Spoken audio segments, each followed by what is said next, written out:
Settle in and let your breathing slow down, like a headlamp beam drifting across dark gravel. It is still night on the volcano's shoulder, and the air tastes faintly metallic, clean and cold.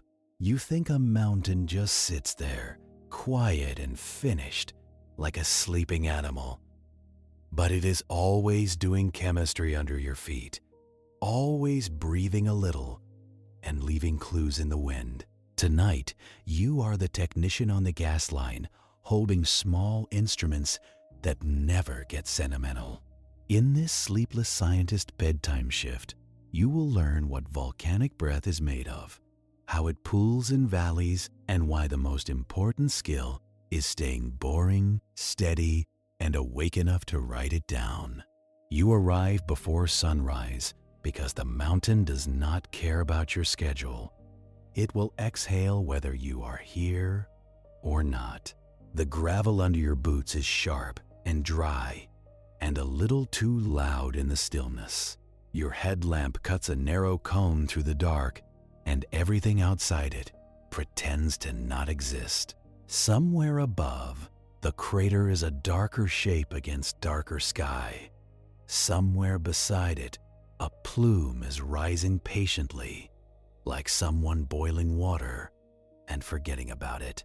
You might expect drama, a rumble, a red glow, the kind of danger that comes with cinematic lighting. But what you get is a normal night, and that is the first trick. The scariest part is how easily your brain tries to label this as routine. Coffee in a thermos, a radio with a low hiss, a checklist on a clipboard that looks identical to yesterday's checklist. And beneath all of it, ancient rock is slowly rearranging itself into future problems. You are not here to stare into the crater and feel poetic.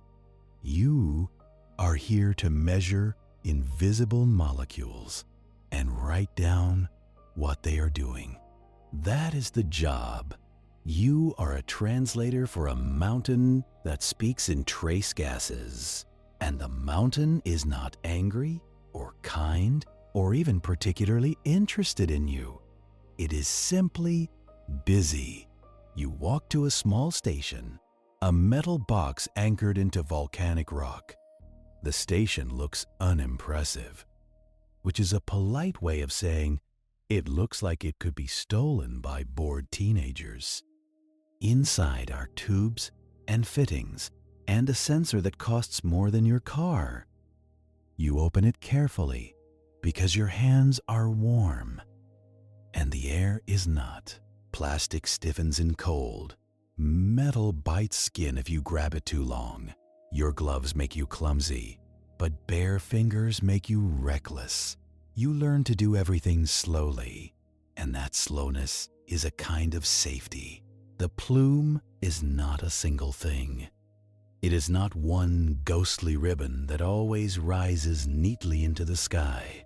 It is a mix of gases and droplets and tiny particles, stirred by wind you cannot see. And your first task is to remember what volcanic breath actually is, because most people picture ash and fire and molten rock, but most of what comes out of a volcano, most days, is gas. A mountain exhaling quietly in the dark. The biggest ingredient is water vapor, steam. Not glamorous, just hot water made airborne. It is the same substance that fogs a bathroom mirror, except it has been marinating in rock for centuries. This is one of the universe's favorite jokes. A volcano, the symbol of apocalyptic destruction, spends most of its time making humid air. Water gets into magma from melted rock and from groundwater and from the scraps of old ocean crust dragged down by tectonic plates. Down deep, pressure keeps that water dissolved like carbonation trapped in a bottle. As magma rises, pressure drops. The dissolved water stops being content and starts becoming bubbles. And bubbles are not a vibe, they are a force. They expand because physics says they get to. They push on everything around them, the way a rising loaf of bread pushes on its pan. So when you see a plume, a soft white ribbon in your headlamp glow, you are often seeing steam condensing as it meets cold air. It looks gentle, it looks almost clean, but it is the carrier. Steam is the delivery truck for the other chemicals, and those chemicals are why you are here with your boring instruments. You check a small handheld detector first, the one you keep close like a cautious pet. It has a screen and a few buttons and a beeping alarm you would rather never hear. You turn it on and it wakes up slowly, as if disappointed. It samples air through a little intake, constantly sniffing like it is trying to solve a mystery. Some detectors measure gases by electrochemical reactions. The gas hits a sensor, the sensor produces a tiny current, and the device interprets it. Translation? It notices when the air is trying to hurt you. Other instruments do something more elegant. They shine light through the air and measure what gets absorbed. Certain gases swallow certain wavelengths, the way black fabric swallows sunlight. So the instrument measures an invisible shadow. That is how you can estimate something you cannot see. You take a baseline reading upwind, because you are not here to be brave. You are here to be correct. Upwind air should be relatively clean, at least cleaner than downwind of a vent. You note the time, because time is everything in monitoring. The mountain can change slowly, but it never changes on your convenience. Then you move carefully toward where the plume is likely to drift. You do not walk straight into it, because you are not a cartoon.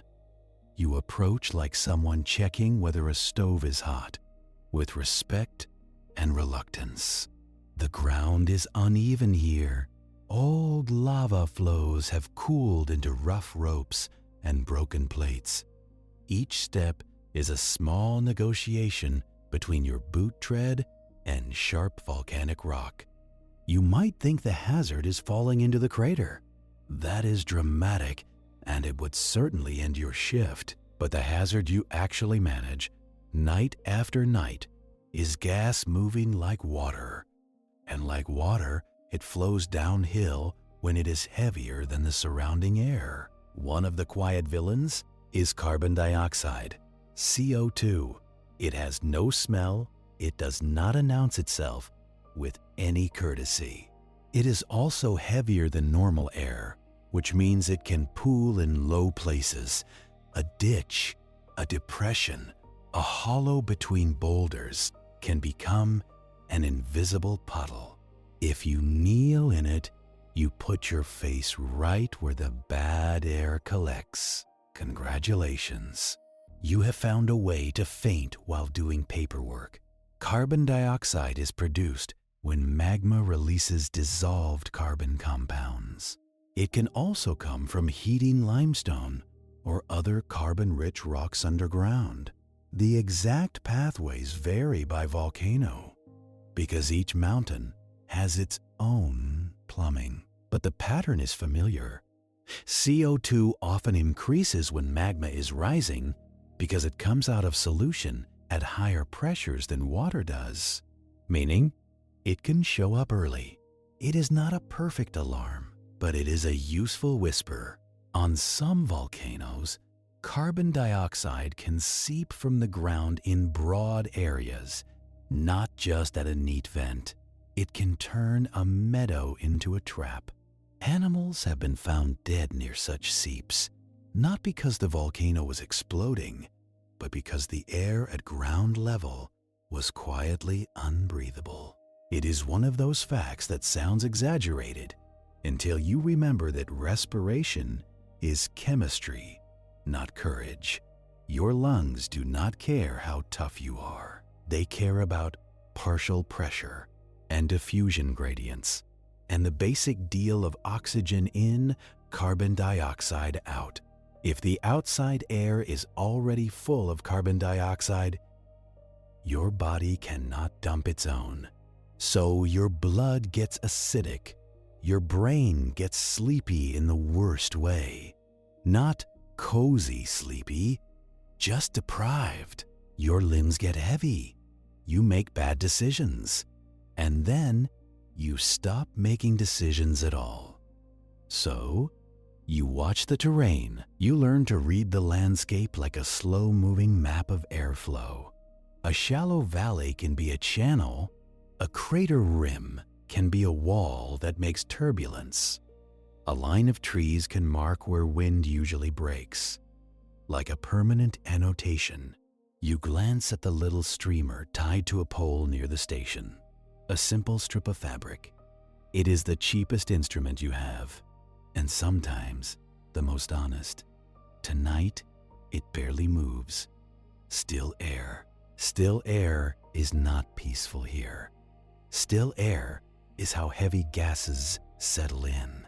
So you stay on slightly higher ground as you move. You keep your headlamp angled low, because light bouncing off mist can hide depth. A thin veil of condensed steam can make the ground look flat when it is not. You stop near a sampling point, a line that draws air from a vent area into a filter. The filter catches particles because sensors hate dust the way you hate unexpected phone calls. Dust clogs, dust corrodes, dust lies. You check the tubing for cracks. In cold, plastic can split. In heat, it can soften. Volcanoes offer both. Sometimes in the same day, your hands follow the routine. Inspect, confirm flow, record. The checklist is an exoskeleton for your brain. It is how you stay boring, and boring is the goal. Boring means stable measurements. Boring means no surprises. Boring means you go home with all your organs functioning. You take a reading for sulfur dioxide, one of the classic volcanic signatures. Sulfur dioxide has a sharp smell, but you do not trust your nose. Your nose is not calibrated, and it gets tired, and it adapts. Also, it is attached to you, which makes it biased. Sulfur dioxide forms when sulfur in magma combines with oxygen. It is common in volcanic plumes, especially when magma is relatively close to the surface or when pathways are open. In the atmosphere, sulfur dioxide can react with water to form sulfuric acid. That is not a metaphor. It is literally acid in the air, dilute but real. It can irritate eyes, throat, lungs. It can turn a mild shift into a night of coughing. At higher concentrations, it becomes dangerous quickly. The detector gives you a number and you write it down. Not because numbers are thrilling, but because trends are. One reading is a snapshot. A week of readings is a story. A month is an argument. A year is a personality profile for the mountain. You also keep an eye on hydrogen sulfide, another sulfur gas. This is the famous rotten egg smell, the one that makes people laugh until they learn what it can do. Hydrogen sulfide is tricky. At low concentrations, you smell it. At higher concentrations, it can numb your sense of smell. That is not your body adapting heroically. That is your nerves being disabled. So, a strong whiff can be the last warning you get. Congratulations. You have discovered the gas that turns off your alarm system. Hydrogen sulfide interferes with cellular respiration, the same general pathway your mitochondria use to make energy. It blocks enzymes involved in using oxygen. So even if there is oxygen in the air, your cells can be unable to use it. It is like being handed a meal while your mouth is sewn shut. The detector, unlike your nose, does not get offended by the smell. It just samples and reports. That is what you want in a coworker. You step back slowly and look up at the plume again. In your headlamp beam, it is faint, almost transparent. In starlight, it is a subtle smear, a ghost of moisture and chemistry. And you think, briefly, about how people talk about volcanoes like they are monsters, as if they wake up angry, as if they choose. But this is not rage. This is thermodynamics. Heat moving from where it is concentrated to where it is not. Gas is escaping because pressure gradients exist. Rock melting because the conditions allow it. No spite required. The mountain is simply running a heat engine, slowly, on planetary time. You, on the other hand, are running on caffeine and sleep debt. You take another reading, then another, and you start to notice something calming. The work is repetitive in a way that becomes almost gentle. Check flow, read screen, write value, note wind, look for condensation on the inlet, wipe it if needed. Repeat. Your headlamp beam drifts from your notebook to the ground, then back. Pencil scratches are loud in the quiet. A small insect sound. The radio hisses, occasionally popping with distant chatter. You do not need much conversation. The mountain provides enough. Every so often, you hear a faint settling sound from the slope. A tiny clink of rock on rock. Thermal contraction, maybe. Or a pebble dislodged by wind. Or something shifting under the surface that you cannot perceive directly. You file it away under interesting but not actionable. That is another skill. Not everything that feels ominous is meaningful. And not everything meaningful feels ominous. A small increase in sulfur dioxide might matter more than a dramatic rumble. A stable plume might hide changes in composition. Weather can make the plume look different without the volcano changing at all. Humidity can make steam appear thicker. Wind shear can stretch it into a ribbon. A temperature inversion can trap it low and make it drift like ground fog. This is why you do not trust vibes. You trust patterns.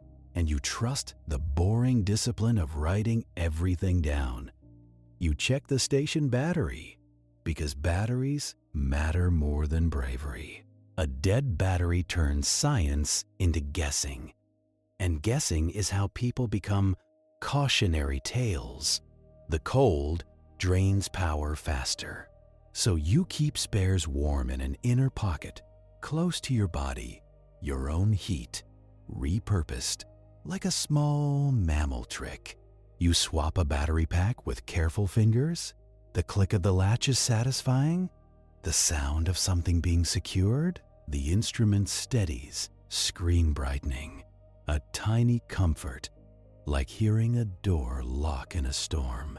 You take a moment to think about what else might be in the volcanic breath, because volcanoes do not limit themselves to the familiar villains. There can be hydrogen chloride, which can form hydrochloric acid when it meets moisture. There can be hydrogen fluoride, the kind of chemical that can mess with bones and teeth, quietly, over time. There can be carbon monoxide, a gas that binds to hemoglobin more readily than oxygen does. That means your blood can carry the wrong passenger and leave your tissues unpaid. There can be helium, neon, argon, little noble gases that mostly just observe. Some are useful for tracing where the gas came from, deep mantle or crustal rock. They are the forensic evidence, the fingerprints. But for your body, the main threats remain the ones that steal oxygen, burn tissue, or disrupt respiration. The mountain does not need many tools to hurt you. It just needs you to be careless for a minute. You move again, following a path that skirts the lower dips. The ground crunches softly, then sharper as you step onto older lava that has weathered into a rough surface. Your headlamp catches a sparkle in the rock, tiny crystals reflecting light. Volcanic rock can be beautiful in a very indifferent way. It does not care if you admire it. You stop at another sampling point, a small vent field where warm air rises through cracks. You feel it on your shins, like someone opened an oven door a few inches. Warmth in the cold is comforting, which is exactly why it is suspicious. Warm air rising can carry gases upward, which can help disperse them. But it can also mask concentration changes, because the flow varies with temperature. So you do not just sample once, nod, and feel accomplished. You sample, then you sample again, and you try to catch the mountain being consistent. A vent can pulse a little like a tired lung with a sticky airway. Heat rises in waves, and the plume rides those waves like lazy fabric. If you time it wrong, you measure the lull and miss the exhale. If you time it right, you catch the richer breath that actually matters. You crouch near the inlet, but not in the low crack itself. You keep your face higher than your hands because you enjoy remaining conscious.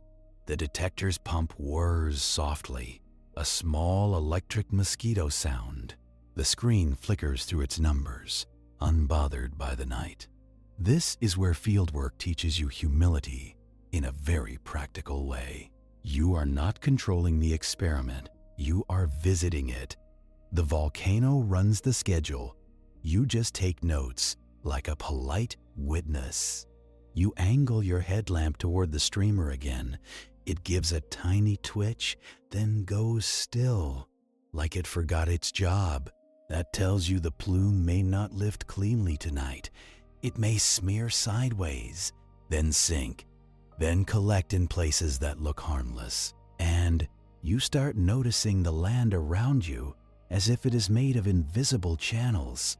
A shallow dip between boulders looks like a place to rest, but to gas, it looks like a bowl. A narrow gully looks like an easy route down, but to heavy gas, it is a hallway with no exits. You test the air a little higher, then a little lower. You watch the readings shift in a way your skin cannot feel. This is the strange comfort of instruments. They do not panic. They do not downplay. They just tell you. Still, you do not trust them blindly, because they are also capable of lying. Not malicious lying, just ordinary physics and tired components.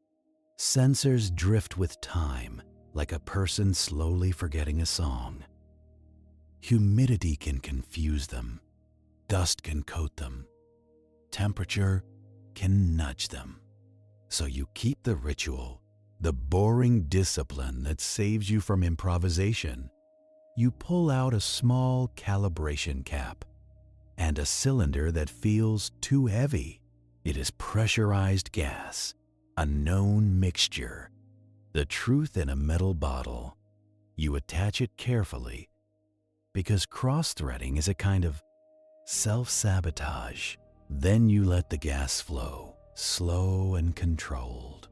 The detector inhales certainty for a moment, and you watch if it agrees.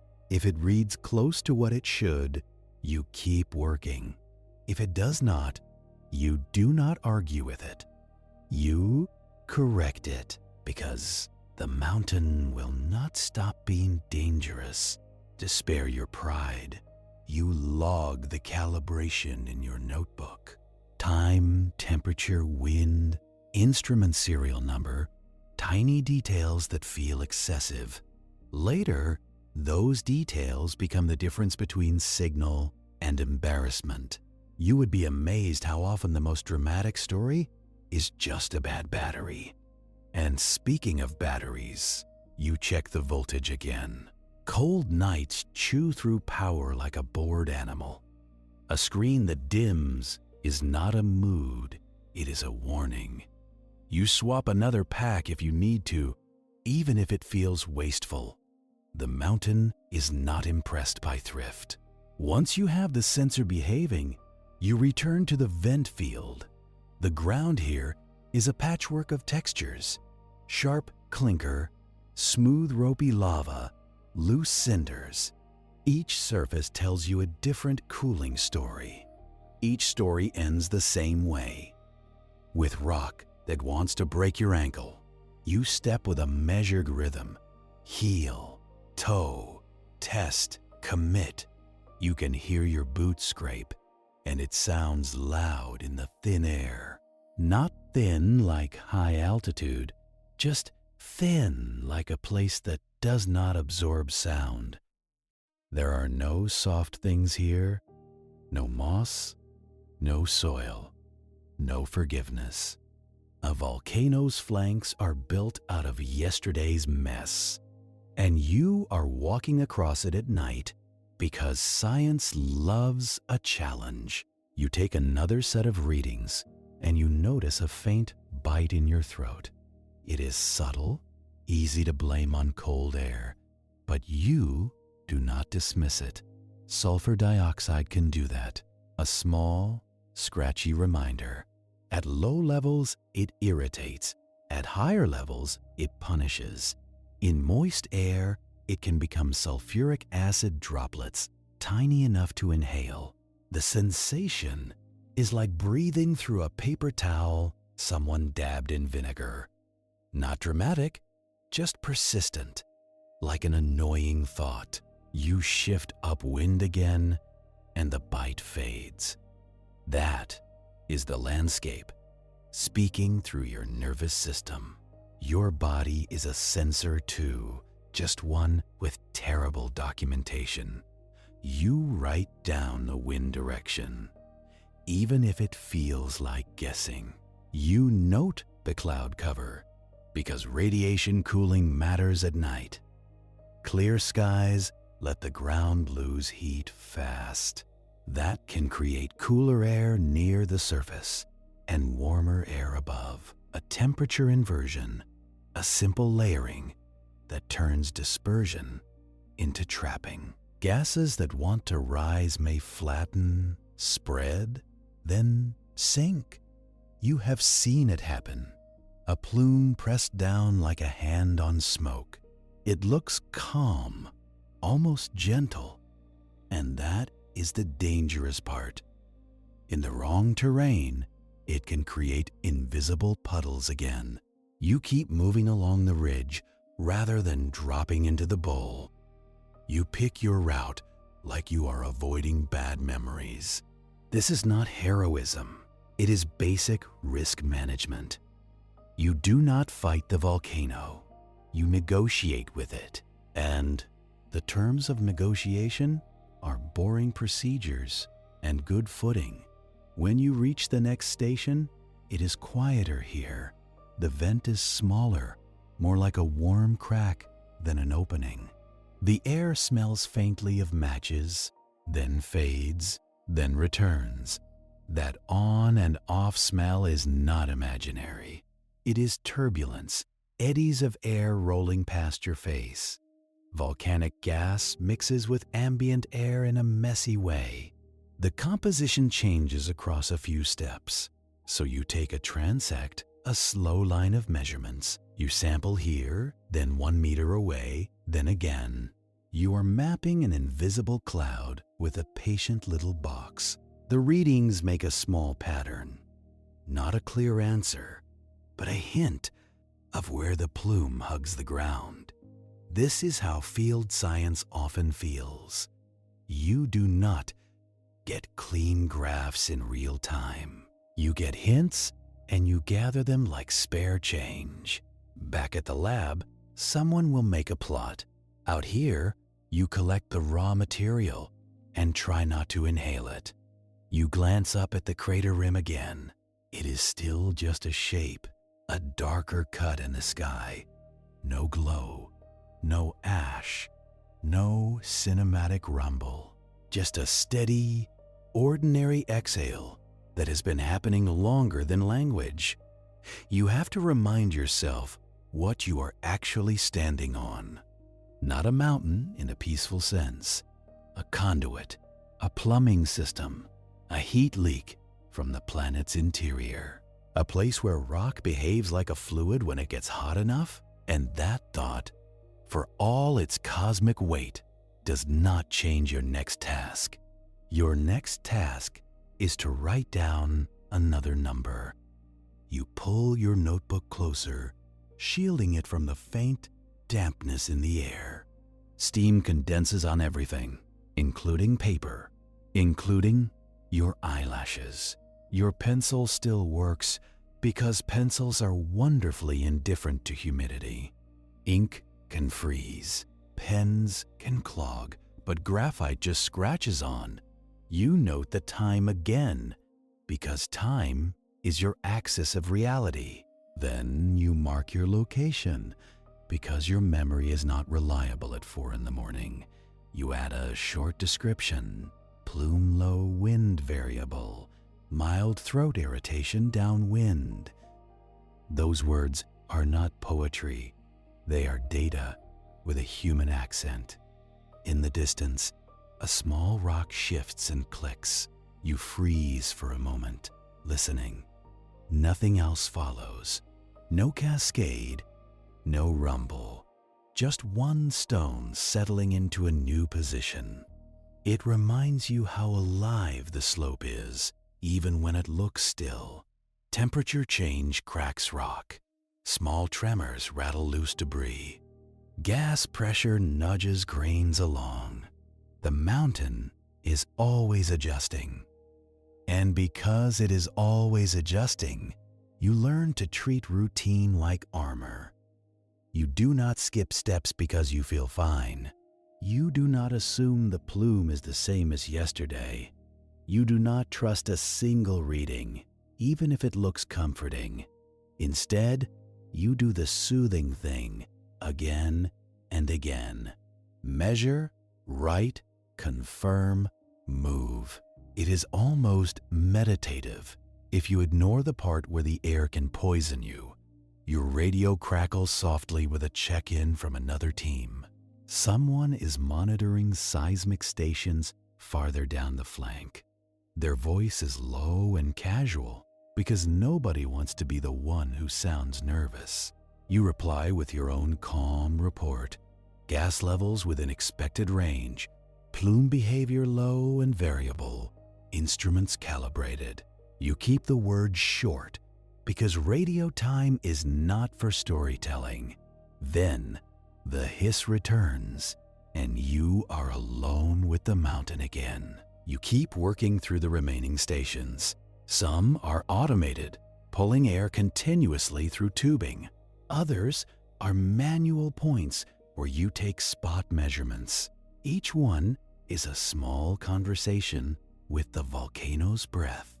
And each conversation depends on wind and terrain, that invisible architecture around you.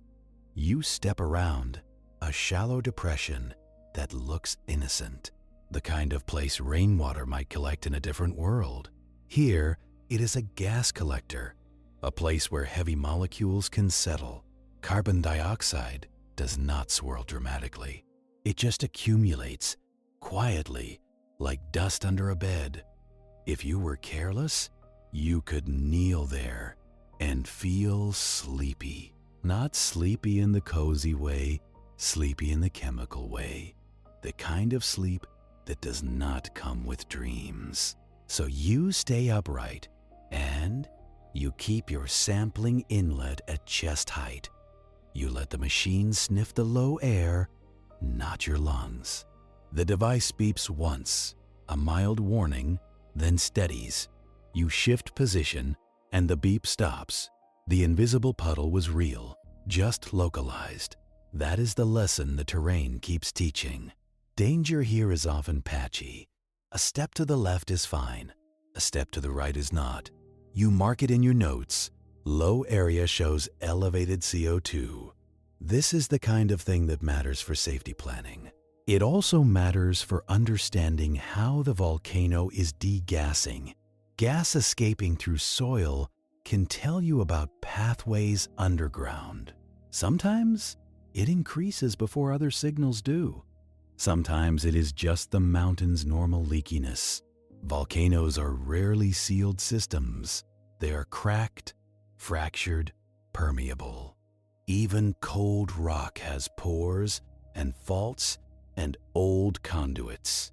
Gas finds the weaknesses the way water finds them. And the wind, the humble wind, decides where that gas goes. You pause and look down slope, where the land folds into a wide valley. In daylight, it would look like a gentle route. At night, in still air, it looks like a basin where heavy gases could gather. Cold air flows downhill too, like a slow liquid. Katabatic flow? A fancy term for something you can feel on your cheeks. The ground cools, the air touching it cools, and that air slides downward. If carbon dioxide is seeping out somewhere higher, that cold flow can carry it down. It can spread it along the valley floor in a thin layer. Not enough to notice with your eyes, but enough to matter to your blood. So technicians learn little superstitions that are actually physics. Do not linger in hollows. Do not camp in low spots near vents. Do not assume a clear night is safer than a windy one. Wind is annoying. It steals warmth. It shakes instruments. But wind also dilutes, mixes, disperses. Wind is sometimes the difference between a nuisance and a hazard. You keep that in mind as you approach a bend in the ridge. Here the slope drops sharply, and the wind behaves strangely. It speeds up over the edge, then curls back on itself. A rotor, a small atmospheric trick that can trap plume gas near the ground. You can see it in the way the mist moves. A slow, looping drift. It is subtle, like watching smoke in a room with a ceiling fan. Your detector registers a small rise as you step into that loop. Then it falls as you step out again. The volcano did not change in those 3 seconds. The wind. This is why you cannot separate gas monitoring from weather. Every reading is a marriage between geology and atmosphere. The mountain provides the gas. The sky decides the delivery. You move through the last few points of this route. Your notebook fills with short lines and small numbers. You keep your handwriting legible because future you will be tired too. You do not want to decode your own scribbles later. You finish a station, close the metal box, and latch it carefully. That little latch is a promise. It says the instrument will still be there when you return. It says you have done your part, even if the universe has not. Now, with the route complete, your work becomes quieter in a different way. This is the part where you let the data settle. You look for anything obviously wrong. A sudden jump that does not match wind conditions. A reading that makes no sense given the rest. An instrument that might be drifting despite calibration. You do this not because you are paranoid, but because nature loves false alarms. A gust can bring a concentrated puff. A passing cloud can change humidity and trick an optical sensor. A warm pocket can lift the plume for a minute, then drop it. so you resist the temptation to tell a story too soon. You do not want to be the person who cries eruption at every cough. Volcano monitoring is a long relationship with uncertainty, and uncertainty punishes impatience. You pack up slowly, returning tools to their places, because losing a small adapter in the dark is a special kind of misery.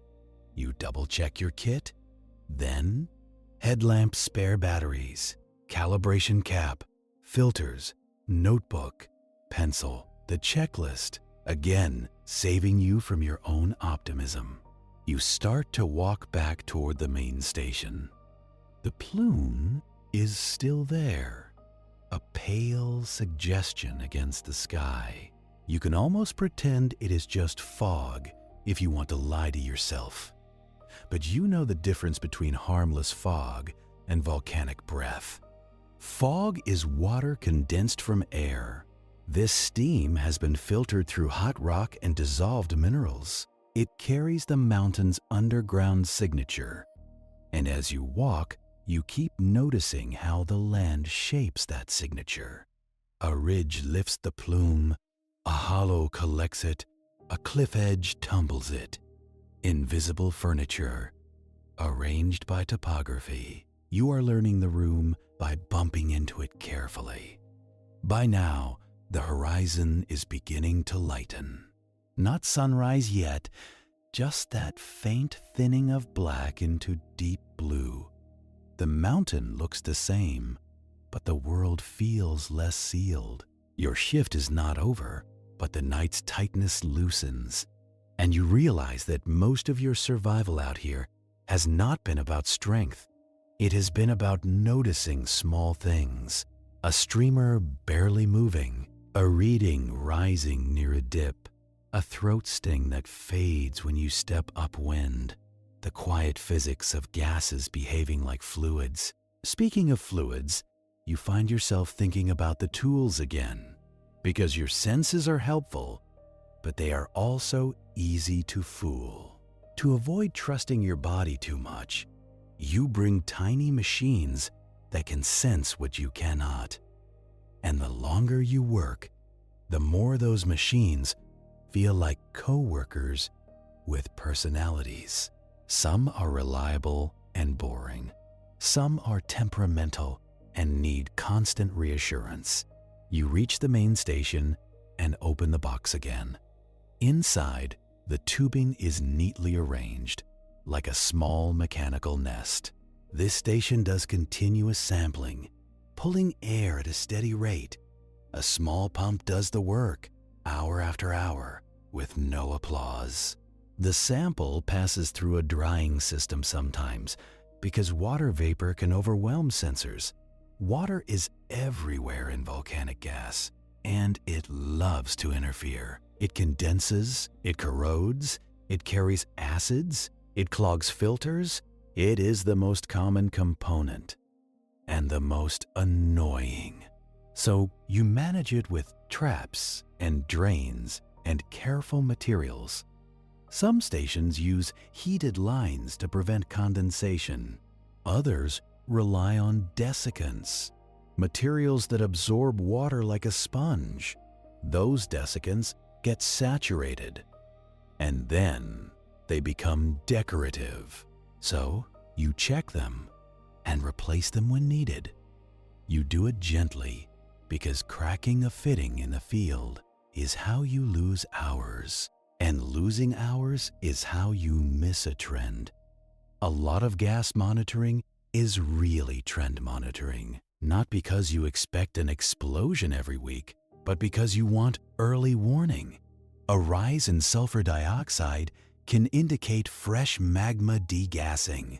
A shift in the ratio between carbon dioxide and sulfur dioxide can suggest changes in depth. Carbon dioxide tends to escape earlier, deeper, under higher pressure.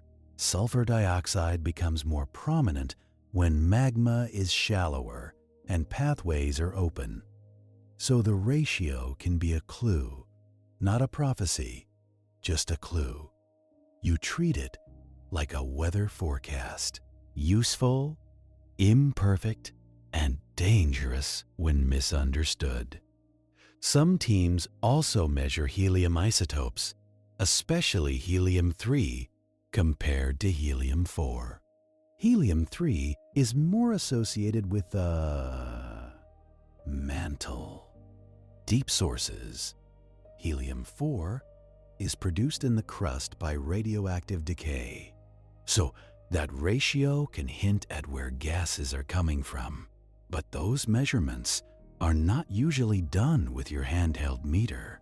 Those are flask samples, carefully collected, sealed, and shipped to a lab. It is slow science, the kind that requires patience and paperwork. You have a sampling kit for that too. A glass flask with a valve, cleaned and evacuated ahead of time. You connect it to the sampling line, open the valve, and let the gas fill. You do it slowly because you want a representative sample, not a turbulent gulp. Then you close it, label it, and record everything. Location, time, weather, line temperature, any odd smells, or visible plume changes. Later, a lab will run that sample through a mass spectrometer. That machine sorts molecules by mass. Like a meticulous librarian, it can tell you proportions of gases at astonishing precision. Out here, in the cold, your job is to capture a piece of breath without contaminating it, which is harder than it sounds because air is everywhere. You keep the flask capped, you avoid touching the valve opening, you move like you are handling something fragile, because you are. Not just fragile glass, but fragile information. A fingerprint, a leak, a bit of ambient air sneaking in, and the story gets muddy. Congratulations, you have invented useless data. You finish the flask sample and store it in padded foam. It feels like putting a message in a bottle, a message from the volcano's lungs to a lab bench miles away. Now, you return to the handheld sensors. The handheld unit feels heavier now, not because it gained mass, but because you remember what it represents. A tiny, stubborn attempt to be honest in a landscape built for lies. You wipe a thin film of moisture off the screen with your thumb. It smears first, then clears, like the device is waking up again. You check the intake port because spiderwebs and grit have a sense of humor. They love small openings, especially the ones that matter. The pump gives a soft whine, steady, almost affectionate. It is the sound of a machine pretending it has lungs. You move the detector through the air in slow arcs. Not dramatic, just methodical, like you are painting an invisible fence. A good handheld detector is not fast. It is cautious. Sensors have response times, and the air has layers. And you are not trying to startle the truth. You hold it near chest height first, then lower it toward your knees. You watch the numbers drift, not wildly, but enough to make a point. The air is not the same air 2 feet lower. Gases mix, yes, but they do not always mix politely. And carbon dioxide, being heavy and quiet, is famous for refusing to mingle. You feel the temptation to rely on smell, and you ignore it. Because smell is a liar that occasionally tells the truth. And that is worse. You take the detector closer to a warm crack in the ground. Heat brushes your glove, gentle like a radiator. The screen ticks upward for sulfur compounds, then settles again. A puff, a little exhale. Volcanic systems can breathe in pulses. Even when nothing dramatic happens, the underground pathways act like valves. Pressure builds behind the constriction, then slips through, then pauses, like a kettle that never quite whistles. You make a note not because it is exciting, but because it is consistent with what vents do. And consistency is the only thing that keeps you sane out here. You check another sensor, the one for oxygen. It feels strange, measuring oxygen on a mountainside where the sky looks endless. But the hazard is not that the sky ran out of oxygen. The hazard is that other gases elbow it out of the way. If oxygen drops in a pocket near the ground, your body will not negotiate. It will simply dim the lights. The oxygen reading stays normal at head height. Lower, it dips slightly, then comes back. That does not mean you are safe. It means the pocket is shallow, patchy, and waiting for the wrong person to kneel. You stand up straighter, not from fear, but from habit. Posture is a safety protocol you carry in your spine. You glance at your boots, dusted, with pale grit.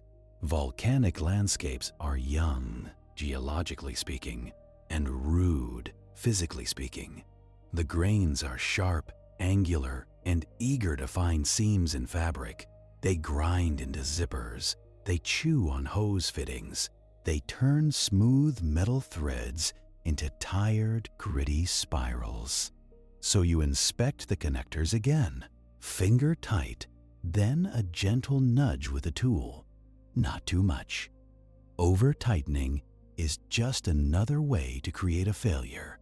With extra confidence, you check the filter, a little disc that looks too small to matter. It matters.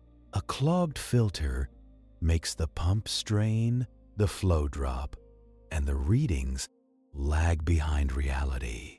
That lag is how you walk into the truth. Instead of measuring it, you replace the filter anyway. It is an ordinary choice that prevents a very stupid story. You pocket the used filter in a bag because leaving trash on a volcano is a special kind of disrespect. The mountain will outlive you, but you can at least avoid littering your own workplace. You rotate through the handheld sensors again because redundancy is the closest thing to comfort. Different sensors, different weaknesses. Electrochemical cells can dry out, or drift, or get poisoned by other compounds. Optical sensors can get confused by water vapor, or dust, or temperature gradients. So, you treat each reading like a witness statement.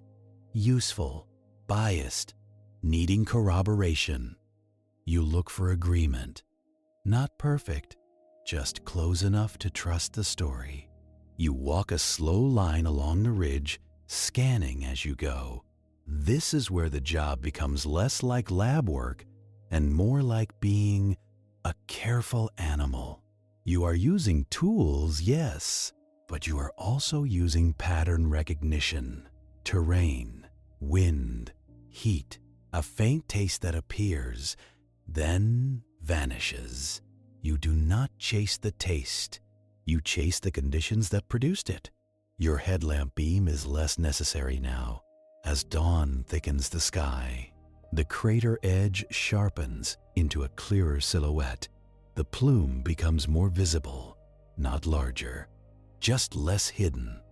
Steam catches the first gray light and turns into a pale scarf. It looks delicate. It is not delicate, it is chemistry in motion, and you are standing downwind of it on purpose.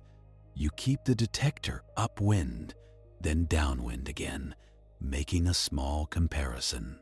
Upwind is your control. Downwind is your experiment.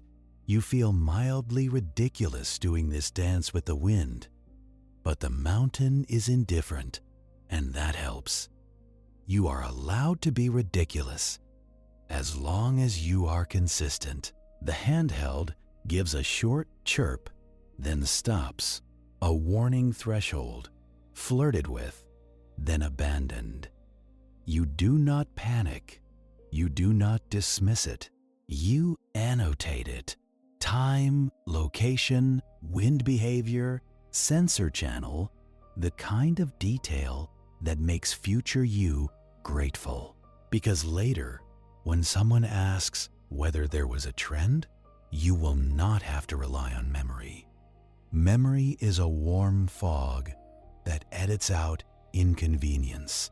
Your notebook does not do that. You take one more scan near a shallow dip, the kind that collects cold air.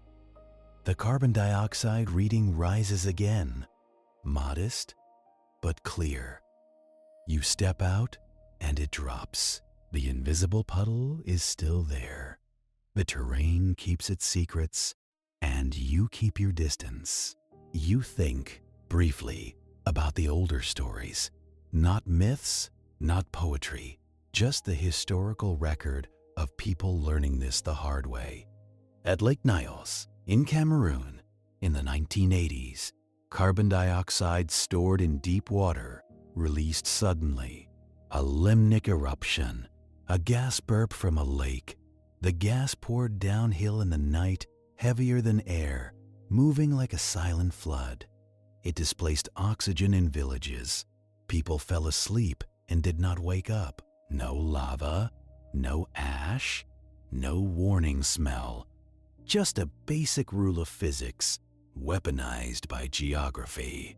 That is what carbon dioxide does when given the chance. So yes, you respect it, even when the detector number looks small. Small numbers can still be lethal.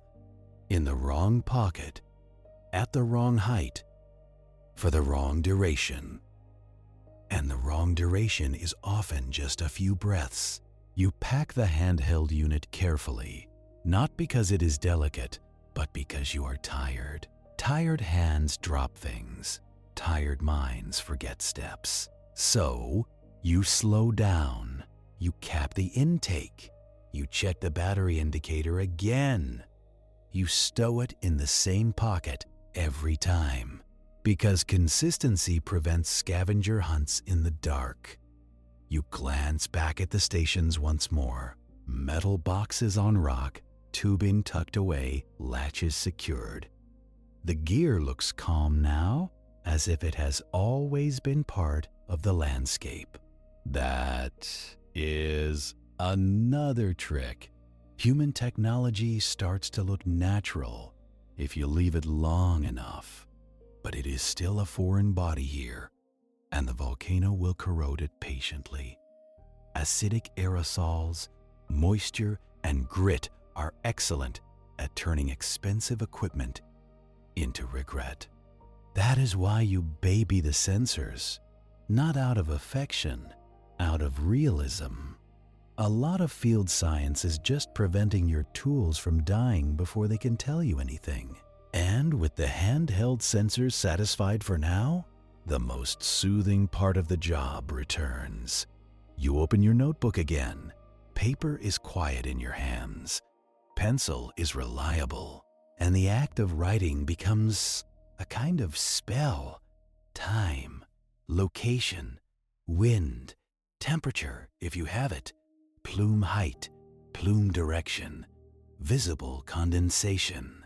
Instrument serial number. Calibration check, pass or adjust.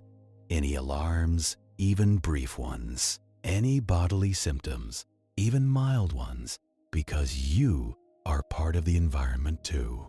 You do not write a novel. You write a trail of breadcrumbs through time, so that later someone can walk the same trail and see what you saw. A checklist sits beside the notes, printed in neat lines. It is not there because you are incompetent. It is there because you are human. Humans forget, especially at 4 a.m. on jagged rock. The checklist is your outsourced memory. You touch each box with a pencil tip before marking it.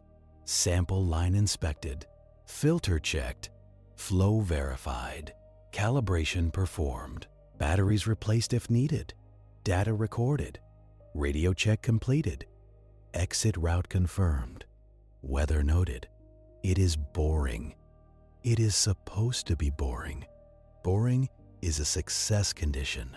Boring means the volcano is stable enough for your little rituals.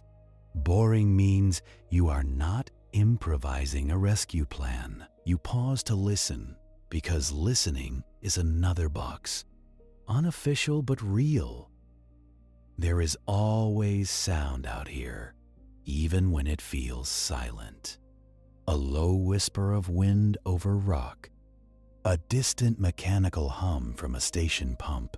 The faint hiss of gas escaping, like air leaking from a tire you cannot find. Sometimes, a tiny crack as rock contracts in the cold. None of it is cinematic. It is more like the background noise of a building at night, the mountain doing maintenance on itself. You note the sounds only if they change. A new hiss, a louder vent, a rumble with a low frequency you feel more than hear. Most nights, you write nothing about sound. Most nights, the mountain is simply breathing. You flip back a few pages in your notebook. Yesterday's readings, last week's notes. The pencil lines are slightly smudged because graphite is honest but not permanent. You compare numbers, not obsessively, just enough to see whether you are in the same neighborhood. Sulfur dioxide within expected range. Carbon dioxide pockets in the same low areas.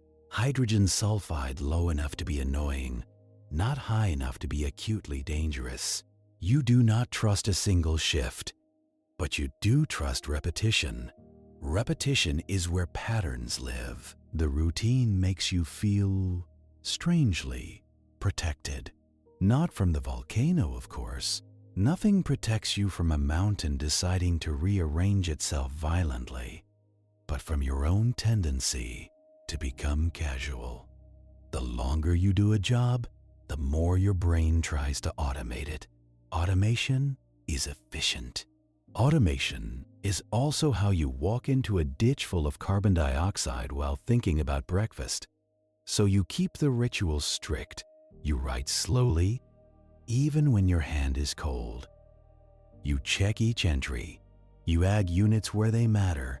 You keep your abbreviations consistent. You resist the temptation to round numbers because rounding feels cleaner. Clean is not the same as true. You listen to the radio hiss again. It fills the gaps between your thoughts, a small piece of civilized noise, reminding you that other humans exist. Fieldwork can make the rest of the world feel imaginary, like you and the volcano are the only real things, and everything else is a rumor. The radio prevents that in a dull, comforting way. You do a brief check-in because procedure says you do. You report your location and status. You mention the brief alarm near the ridge dip and that it resolved with repositioning. Your voice sounds calm because you are trained to sound calm. Also, because sounding excited makes people imagine worst-case scenarios, and worst-case scenarios are exhausting. You return to your notes. You write one last line about plume behavior, low and variable, hugging terrain in still air. That sentence will matter later. When someone wonders why a station reading spiked, maybe it was not the volcano. Maybe it was the weather-trapping gas close to the ground. The atmosphere can lie with perfect sincerity. You close the notebook and tap it lightly, as if sealing the information inside. Then you tuck it away. You check your pockets out of habit. Pencil, spare batteries, calibration adapters, gloves, headlamp, Everything accounted for. Accounting is half the job. The other half is waiting. And waiting is where your mind starts to wander into the more uncomfortable parts of the work. Because sometimes the numbers shift. Not dramatically, not with fireworks, just enough to make you tilt your head and stare at the screen a second longer. You have seen that look in other people too. The quiet moment when routine cracks just slightly and curiosity walks in. It can happen with sulfur dioxide first. A steady rise over several hours. Not a spike, but a slope, like the mountain is clearing its throat, or carbon dioxide increasing in diffuse soil emissions, not at the main vent, but across a wider area, as if gas is finding new cracks. Sometimes the ratio changes. Carbon dioxide relative to sulfur dioxide, or sulfur dioxide relative to hydrogen chloride, depending on the system. Ratios are useful because they can be less sensitive to dilution. Wind can thin everything, but the proportions can still hint at depth and pathway. You think of it like listening to an orchestra through a wall. You cannot hear every instrument clearly, but you can still notice when the brass section gets louder. You remember the most annoying truth of volcano monitoring. A change does not always mean an eruption. The mountain can change its plumbing without changing its plans. A blocked vent can open, releasing trapped gas, making sulfur dioxide jump. That can look alarming. It can also be a pressure release that reduces eruption risk. Sometimes higher gas output means the system is venting safely. Sometimes lower gas output is worse because it means gas is being trapped. Trapped gas increases pressure. Pressure, underground, is how you get explosions. So the interpretation is never as simple as more gas equals more danger. Congratulations! Nature has designed a warning system that can mean its opposite. This is why scientists look for patterns, not single readings, not one scary number. They want coherent changes across instruments: gas, seismicity, deformation, thermal signals, visual observations. The volcano is a messy storyteller. You need multiple chapters to understand the plot, and even then, the plot can change. You have watched teams argue over a trend line, the way people argue over weather forecasts. One person says it is noise. Another says it is the start of something. A third says the sensor is drifting. They are all possibly right. So you keep collecting data, because data is how you keep arguments from turning into superstition. When a shift in gas happens, you cross-check with other stations. If sulfur dioxide rises at one vent, does it rise elsewhere? If carbon dioxide seeps increase in one meadow, do soil probes show similar change nearby? Is the wind direction consistent with the change? Did humidity spike, making the plume look thicker than it is? Did rain fall, temporarily sealing soil pores and redirecting gas? Even precipitation matters. Rain can drive water into cracks, interact with heat, create steam, and change degassing pathways. It can scrub soluble gases like sulfur dioxide from the plume, lowering readings downwind. The volcano may be doing the same thing, but the atmosphere is changing your measurement, so you note the weather with the same seriousness as the gas numbers: humidity, temperature, wind speed if you have it, cloud cover, rain.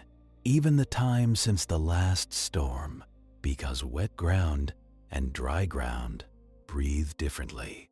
You think about the chemistry of scrubbing. Sulfur dioxide dissolves in water droplets and becomes sulfurous acid, then oxidizes to sulfuric acid. Hydrogen chloride dissolves readily too, forming hydrochloric acid. So, a wet plume can be a different plume. Not a different source necessarily, but a different delivery. Instruments downwind may read lower, not because the volcano calmed down, but because the sky washed the evidence out. Then there is the opposite problem. Dry, dusty conditions can carry aerosols farther. Particles can irritate lungs even when gas concentrations are moderate. Ash is not always a dramatic cloud. Sometimes it is a fine dust that settles on your gear, gritty between your teeth, turning everything into sandpaper. You learn to respect small ash. Small ash gets everywhere. And when the numbers change, you learn to be patient. Patience is not passive here. Patience is active observation. Without panic, you watch, you compare, you confirm. You let the story develop at its own speed, because a volcano does not care that humans crave clear answers. It is perfectly comfortable being ambiguous. And you, if you want to keep working, have to become comfortable too. There is a particular kind of quiet tension when a trend persists. Not enough to trigger alarms, but enough to keep the team awake. You feel it in the way people talk on the radio. Slightly more frequent check-ins, longer pauses, a careful choice of words. Nobody says the word eruption unless they have to. They say elevated. They say anomalous. They say watch. They say interesting. And they do not mean it in a fun way. But even then, you do not sprint up the mountain to confront it. You do not stare into the crater like you can intimidate it. You do the same boring things more often. More samples, more calibration checks, more cross-checks, more notes. Because when nature becomes uncertain, routine becomes more valuable, not less. You move to a different station, one that measures gas output in a more integrated way. Some sites use ultraviolet spectroscopy to estimate sulfur dioxide flux. That means not just concentration at a point, but how much sulfur dioxide is moving through a cross-section of plume. You point the instrument at the plume, and it measures absorption of ultraviolet light. The sun provides the light source in daytime. At night, some systems use artificial sources, but many measurements wait for daylight. As dawn grows, the possibility returns. You set up the tripod, align the view, and check the optics. The plume drifts, changing shape constantly. You scan across it, building a profile. Each scan is like slicing a loaf of invisible bread and estimating how much sulfur is in each slice. Then you combine that with wind speed to estimate flux. It sounds simple. It is not. Wind speed at plume height is not always what the weather station says at ground level. Plumes rise, cool, get caught in layers. Wind shear can move the top differently than the bottom, so flux estimates have uncertainties. Scientists report error bars, not because they are indecisive, but because the world is messy. Still, flux matters. A rise in sulfur dioxide flux can indicate more degassing. A drop can indicate either less gas production or gas being trapped. Again, ambiguity. Again, you need other signals. So you take the measurement, record the conditions, and let it join the pile of evidence. Evidence is what you collect. Certainty is what you rarely get.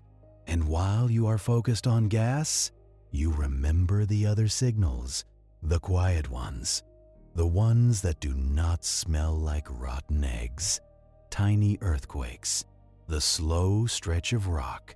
You have felt none of it tonight. That is normal. Most deformation is too subtle for your body. The ground can swell by millimeters over days, and you will never notice. But instruments will. A tilt meter can detect tiny changes in slope. A GPS station can measure movement with astonishing precision. In some places, satellite radar can map deformation over wide areas, showing bulges and sinks like a slow heartbeat. The ground does not need to shake violently to be changing. Magma intrudes into rock like a wedge. It pries, it cracks, it pushes. That cracking creates earthquakes, often small ones, too small to feel. Microseismicity, a swarm. A cluster of tiny pops in the crust, like bubble wrap being gently pressed. Each event is rock failing, not dramatically, just yielding. And when you hear about a swarm on the radio, you do not imagine the ground splitting open immediately. You imagine a complicated plumbing system being forced to make room. Magma can move in dikes, vertical sheets that cut through rock. A dike is magma acting like a stubborn crowbar, sliding into a crack and prying it wider. You do not see it because it is happening under hundreds of feet of rock. You only get the side effects, little shivers on seismometers, like someone tapping a fingernail on a window. Those taps have names, even when they are too small for your body. There are high-frequency brittle quakes, sharp little snaps of rock breaking. There are low-frequency events, slower and softer, often linked to moving fluids and resonance. There is volcanic tremor, a sustained vibration, like the planet leaving a washing machine running in the basement. You learn those categories the way you learn moods in a coworker. Not because categories make nature neat, but because they let you speak about mess. If the signal shifts toward low frequency, you think about gas and magma moving through narrower pathways. If tremor appears, you think about steady flow, maybe degassing, maybe magma, maybe hydrothermal chaos. And hydrothermal chaos is a polite phrase for hot water trying to be steam. Water, trapped under pressure, is calm until it is not. Change the pressure or add heat, and it flashes into vapor. That phase change expands violently, like a grudging secret suddenly shouted. Some eruptions are not magma fireworks at first. They are steam explosions, phreatic events, the volcano coughing without new magma reaching the surface. The crater can look quiet, then throw rocks anyway. Congratulations, you have discovered that a calm mountain can still throw things. So when the seismic team mentions small events, you do not picture an epic crack splitting the peak. You picture a slow interior remodeling, the plumbing being forced into new shapes. And because you are a practical creature with a notebook, you connect this back to gas. If cracks open, gas can escape more easily. If pathways seal, gas can build pressure behind them. So the seismic whispers and the gas numbers are the same story told in two dialects. You are listening to both, even if you only hold one instrument in your hand. On the radio, someone mentions deformation data from a station down slope. They do not say much because radio is not for lectures. They say the ground has tilted a hair, a tiny change over the last day. Tilt is measured in microradians, which is a word that sounds like a superhero, but is not. A microradian is a very small angle, the kind of angle your body cannot feel, but tilt meters feel it because they are petty and precise. A bulge can be magma moving in, pushing rock outward, inflating the volcano like a slow breath. A sag can be magma draining or cooling, or the ground settling after pressure changes. Sometimes deformation is shallow, tied to hydrothermal fluids pressurizing and depressurizing. Sometimes it is deep, tied to magma storage zones feeding the system. And sometimes it is just the ground responding to rainfall and snowmelt.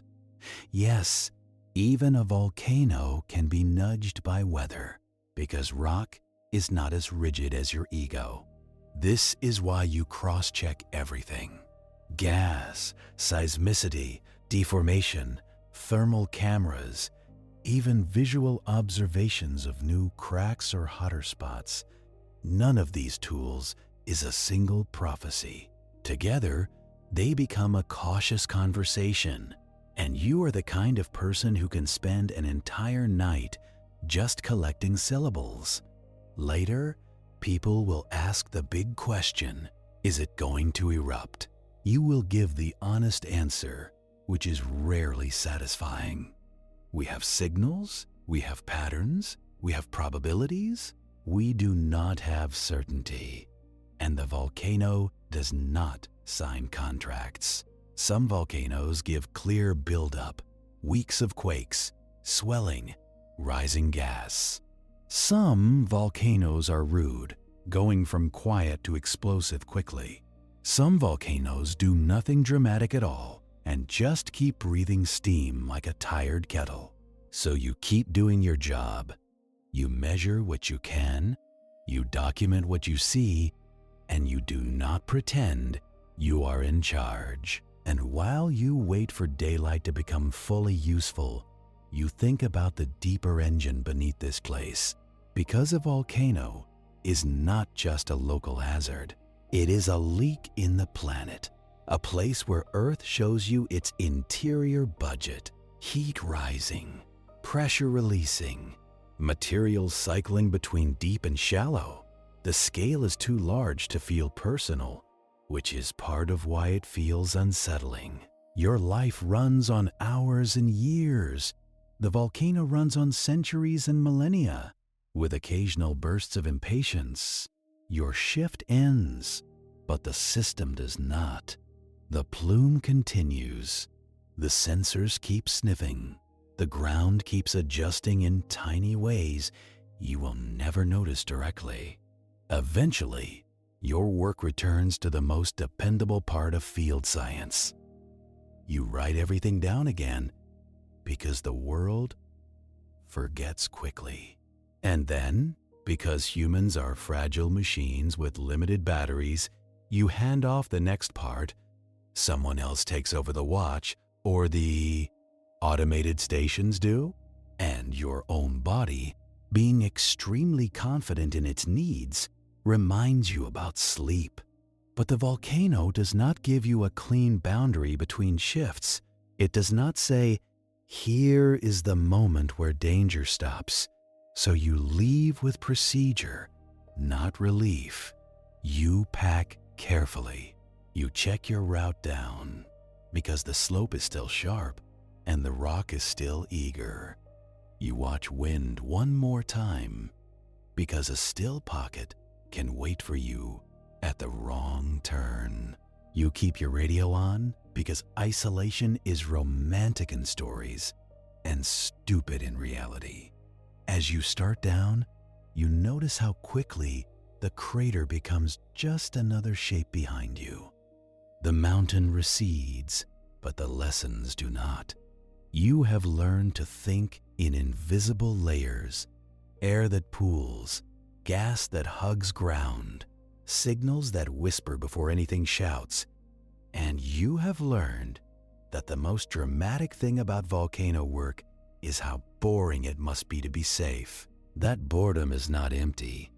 It is full of small acts, repeated until they become reliable. In the next hours, you will do something that looks laughably ordinary. You will upload data. You will label samples. You will clean gear. You will charge batteries because, again, batteries matter more than bravery. You will check calibration logs. You will file your notes into a system that makes them retrievable. And all of this careful mundanity is what turns a dangerous mountain into a monitored one. Not controlled, monitored. There is an important humility in that word. Monitored means watched, not tamed. And sometimes the watch catches something.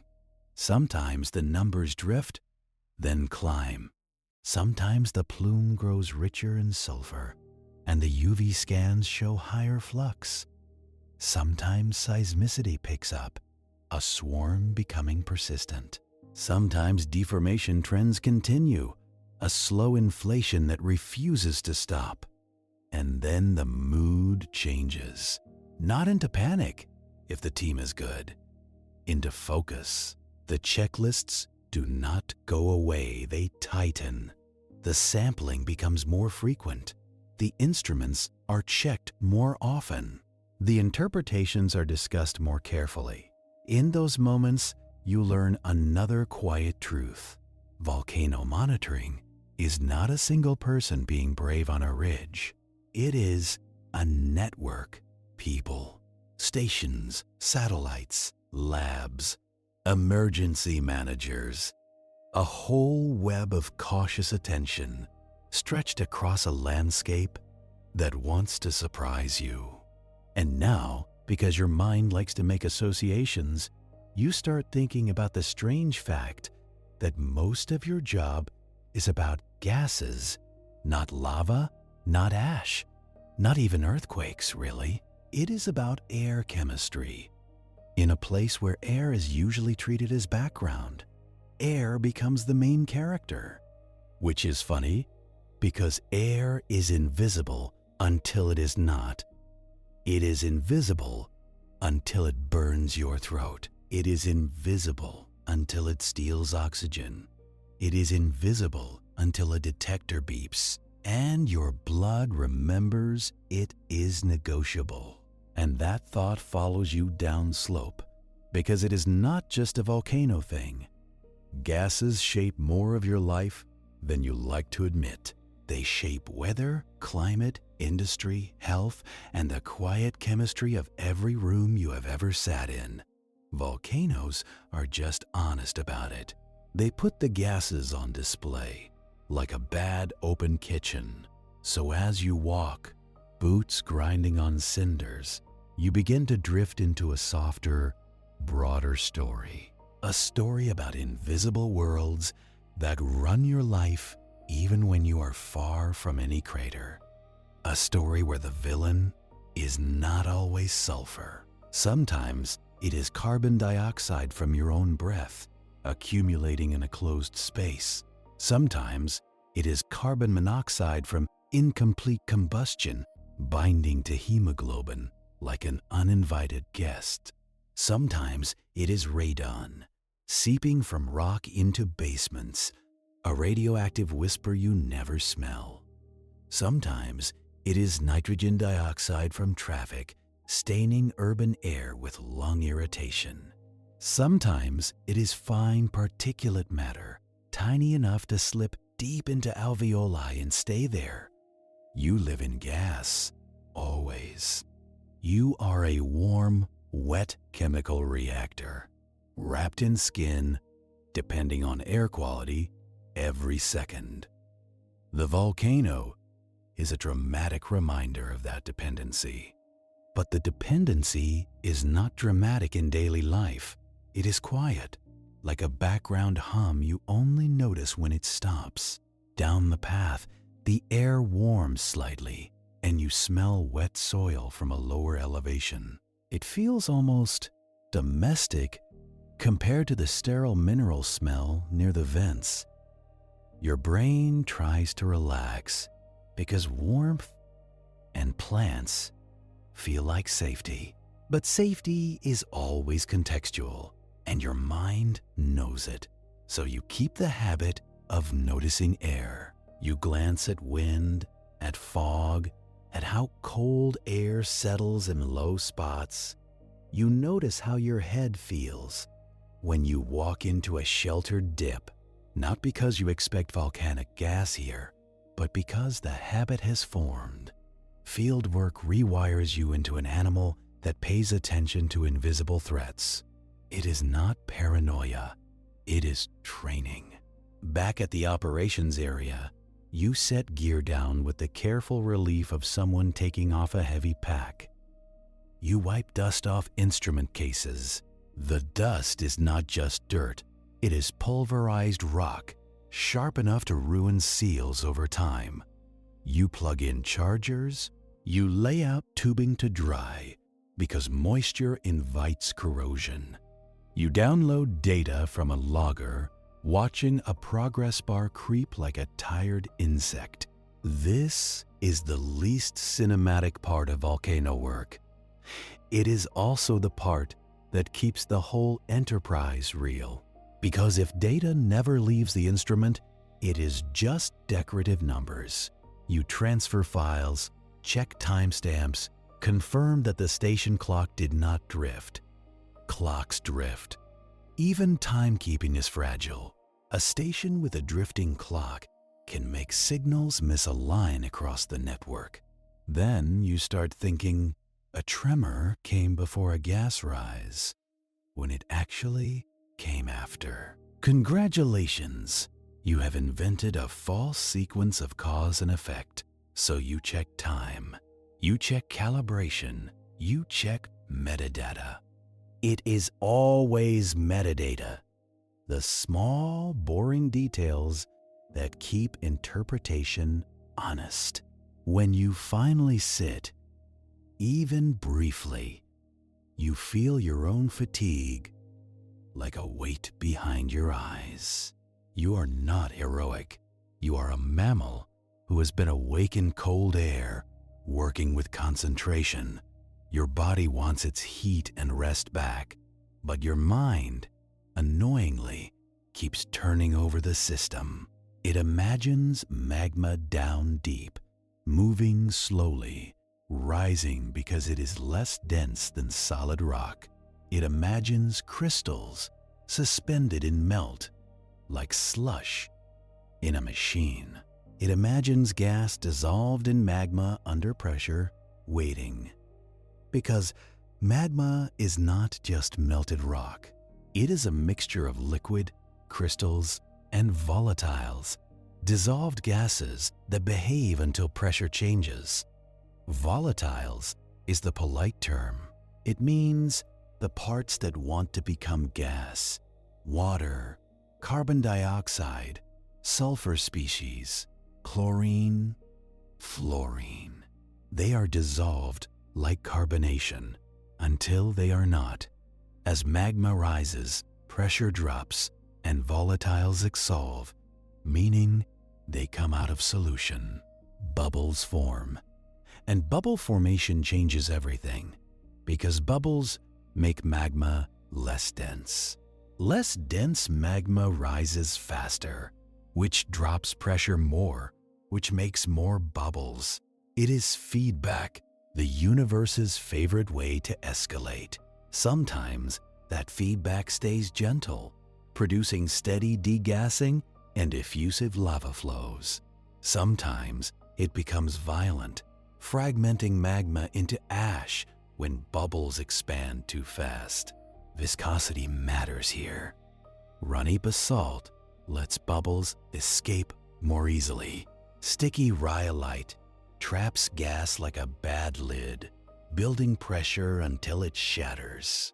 But those are broad categories, and real volcanoes like nuance. They mix magmas. They store melt in pockets at different depths. They cool and reheat. They crystallize, changing composition. They interact with groundwater. They let minerals form that can clog pathways, then break. So the mountain you monitored tonight is not a single chamber with a cartoon pipe. It is a complex system, more like a messy building with many hallways. Magma can stall in the crust, forming a reservoir. It can sit there and cool, crystallize, and differentiate, meaning its composition changes over time. Crystals can settle or grow, leaving melt richer in silica. That changes viscosity, which changes gas escape. Meanwhile, fresh magma can intrude, injecting heat and volatiles, stirring the system. Mixing can trigger eruptions, not by magic, but by upsetting the pressure and buoyancy balance. It is like opening a shaken soda, except the soda is rock and the lid is a mountain. Water is a special troublemaker. Water dissolved in magma can solve and drive explosive activity. But water from outside, groundwater or a lake, can also interact with magma. If water meets hot rock, it flashes to steam. Steam expands. That expansion can fragment magma or blast out rock, producing ash and blocks. Phreatomagmatic eruptions involve both magma and water, often producing fine ash and base surges. A base surge is a ground-hugging cloud, fast and dense, like a collapsing wave of hot grit. It can move quickly, hugging terrain, ignoring your plans.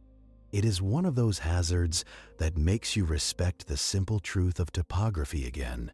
Gas and ash do not always rise politely. They can flow. They can pour.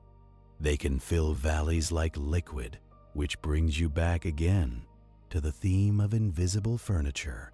The land shapes everything. It shapes where gas pools. It shapes where lahars run. Lahars are volcanic mud flows, mixtures of ash, rock, and water that move like wet concrete.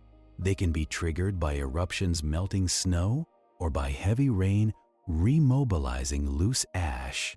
They can race down river channels long after an eruption, like the volcano sending an invoice late.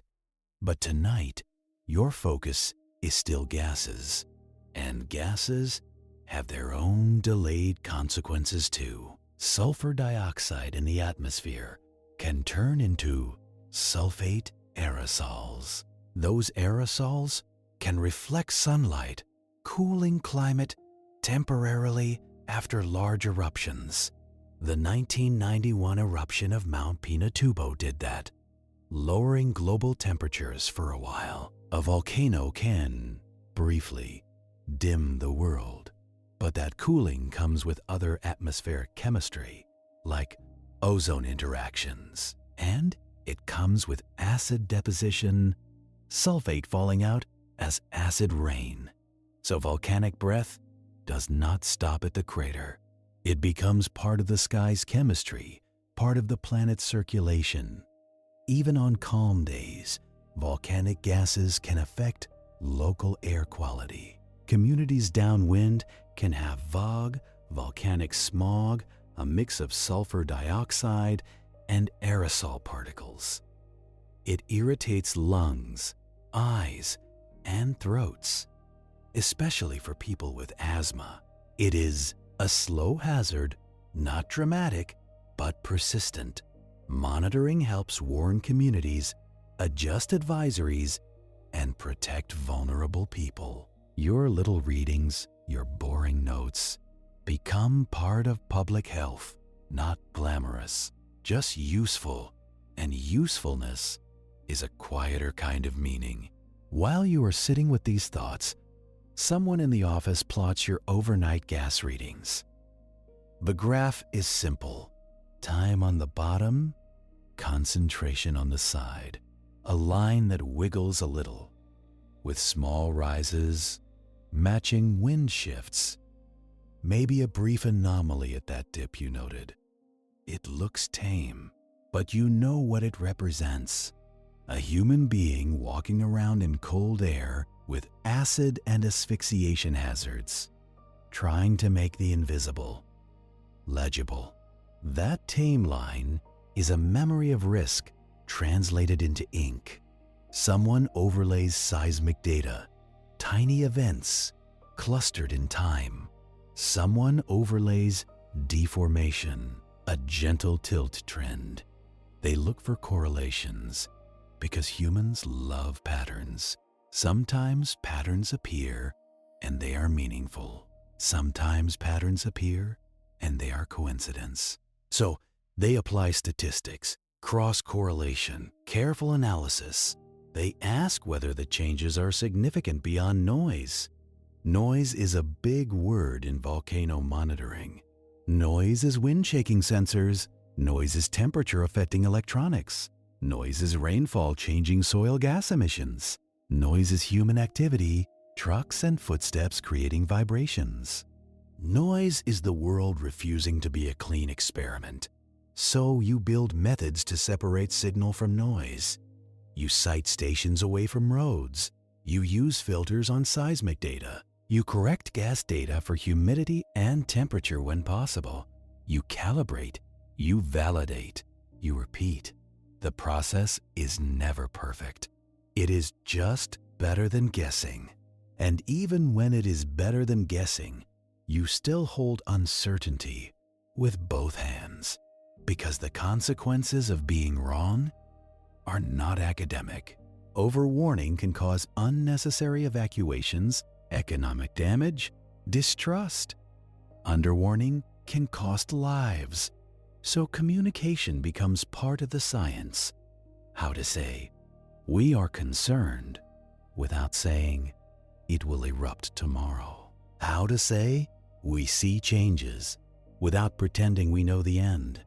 This is why volcano observatories use alert levels: normal, advisory, watch, warning, or green, yellow, orange, red, depending on the system. They are imperfect, but they are a language for uncertainty. They let you say, "Pay attention," without promising anything. And your role as a technician is humble within that. You are the person ensuring the data feeding that language is real. You are the one tightening fittings, swapping desiccants, logging wind, catching brief alarms. You are the one whose boredom protects the system from missing a shift. Which is why when people imagine volcano work as thrilling, you just feel tired. Thrilling is not the goal. Thrilling is what happens when things go wrong.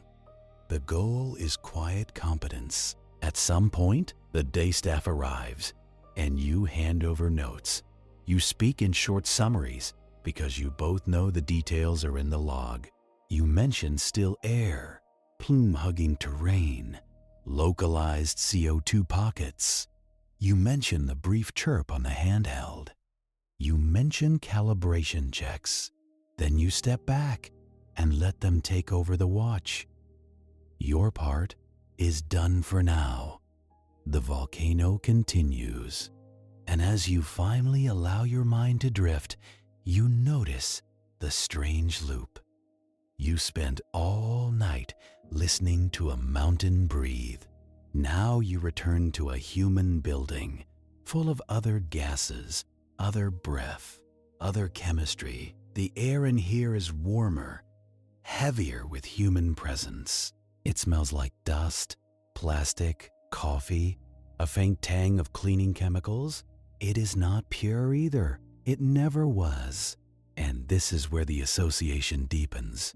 Because once you learn to respect invisible gas on a volcano, you start seeing gas hazards everywhere. In mines, methane, and carbon dioxide. In industrial plants, chlorine and ammonia. In homes, carbon monoxide and radon. In cities, ozone and particulates. In hospitals, oxygen levels and anesthetic gases. The volcano is a harsh teacher, but it teaches a transferable lesson. Air is not empty. Air is a mixture, and mixtures are always context dependent. And because your job has trained you to think in mixtures, you start thinking about the instruments again. The ones you carried up the ridge, they are cousins of instruments used everywhere.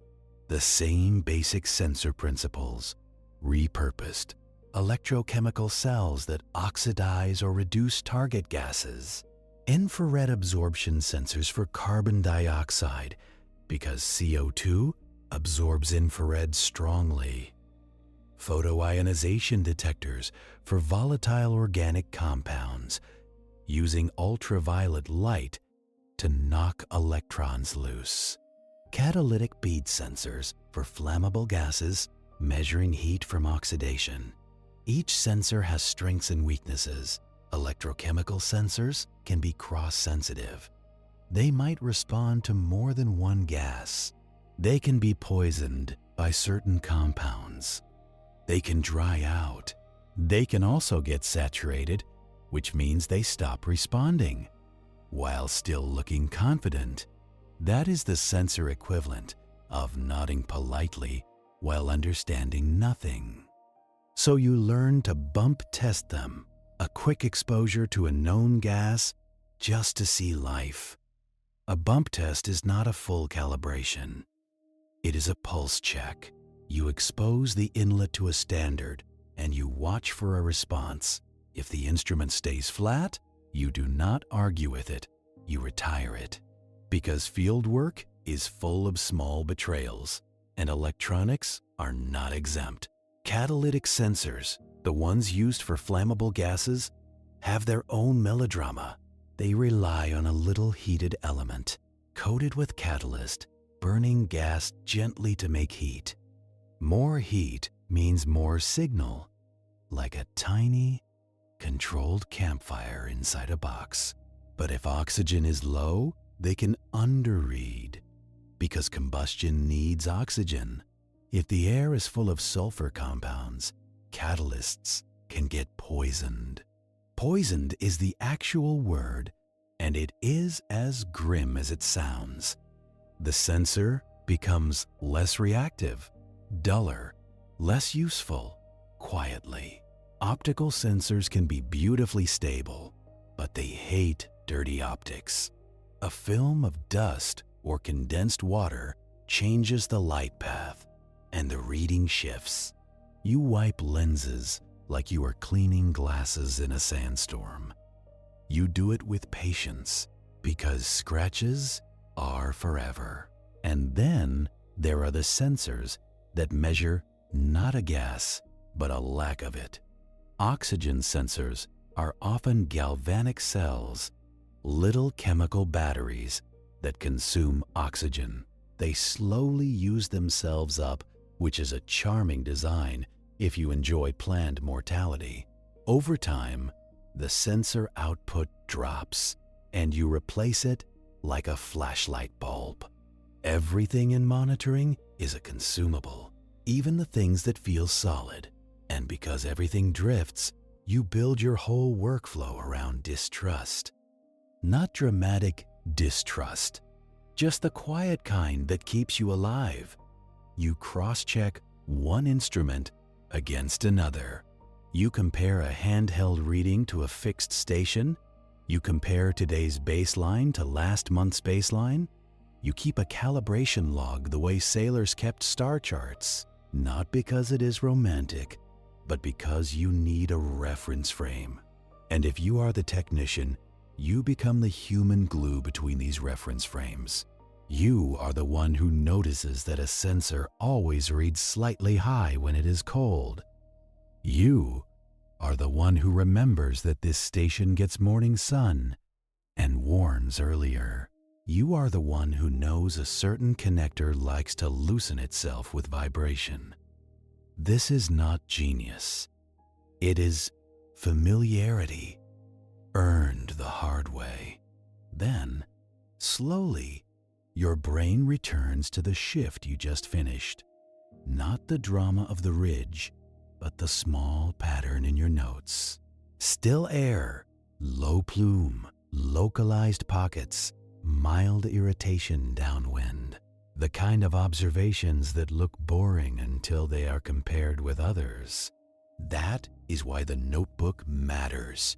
because it makes boredom portable. And speaking of notebooks, this is where the work gets almost tender. Not tender in an emotional way, just tender in its carefulness. You open the log system, digital or paper, and you enter what you saw. You do not trust yourself to remember it later, because later you will be sleep deprived. You tag the flask sample with a label that will survive shipping and mishandling. You add chain of custody notes, because science loves paperwork the way lava loves gravity. The sample becomes a formal object, not just breath and glass. If it ends up in a mass spectrometer, it needs an identity. You write down the station name, the inlet temperature, the flow rate, the valve time. You make the story reproducible, which is the scientific way of saying believable. And in this ritual, you start to feel the comfort of repetition again. There is relief in having steps that do not care about your mood. A checklist does not ask if you are afraid of the mountain. It asks if you replaced the desiccant. It asks if you verified the pump flow. It asks if you confirmed the clock synchronization. You check boxes the way you stack stones in a line so you can find your way back. It is also how you keep your future self from cursing your past self, which is a real relationship in field science. You learn to write notes that will make sense when you are tired and annoyed, so you avoid clever abbreviations that you will later forget. You write wind direction in plain words, not in personal shorthand. You write whether the plume hugged the ground, or lifted, or broke apart. You write the exact station location, even if you think you know it, because the landscape looks different in fog, in snow, in daylight, in panic, and your memory is a fair weather friend. The notes become a second, quieter instrument, not measuring molecules, but measuring context, because context is what turns a number into meaning. A sulfur dioxide reading is not the same in rain as it is in dry air. A carbon dioxide spike is not the same in a gully as it is on a ridge. So you write the little things. The streamer barely moved. The valley felt cold. With an inversion, the detector chirped once near the dip, then quieted with a step-up wind. These are the kinds of lines that later explain a graph. And graphs, for all their clean confidence, are needy. They pretend to be objective, but they are just organized ignorance. Without field notes, a graph is a line you can misread with style.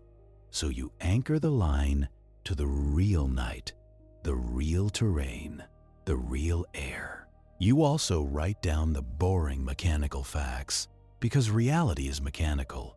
Battery swapped at dawn, old pack low, filter replaced, old filter damp, pump sounded normal, no surging, calibration check within expected range, the small, dull details that keep the data honest. Because if a later anomaly appears, you want to know if it was the volcano or if it was the pump slowly dying and lying about flow. Congratulations, you are now emotionally invested in tubing. This is what the job does to you. It makes you care about O-rings and seals and the way dust accumulates. It makes you suspicious of condensation. It makes you treat a loose fitting like a personal insult. And eventually, it makes you calm about things that would terrify most people. Not because you are fearless, but because you have procedures. Procedures are the closest thing humans have to armor against nature. Not perfect armor, just enough to keep you from doing something impulsive. And then, sometimes, the calm routine does become a puzzle with a clock inside it. Not a jump scare, just a slow mismatch. A reading that is persistently different from the pattern you know. Not one spike, but a drift that keeps drifting. A station that used to read steady now rises a little every hour. Your first response is not excitement, it is suspicion. You ask, is the sensor wrong? Is the inlet clogged? Is the flow rate down? Is the wind different in a way we did not capture?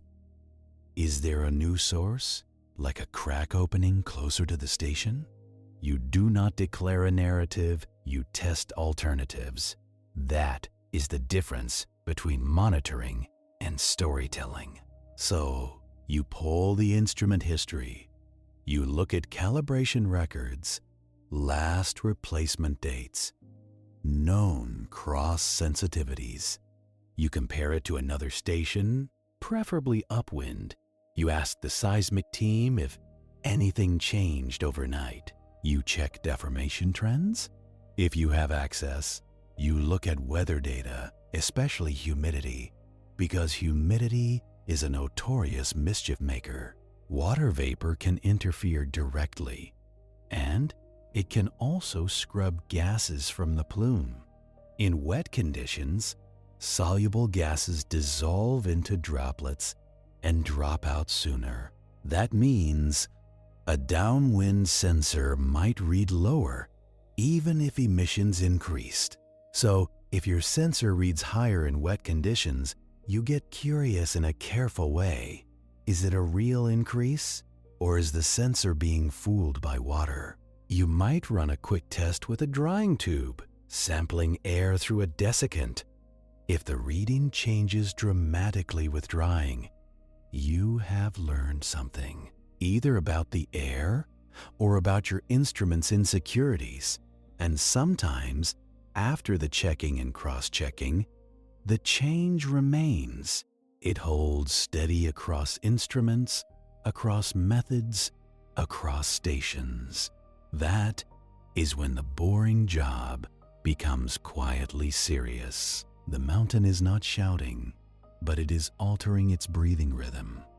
A rise in sulfur dioxide can suggest that magma is closer, or that pathways opened. An increase in carbon dioxide, especially diffuse soil emissions, can suggest deeper degassing.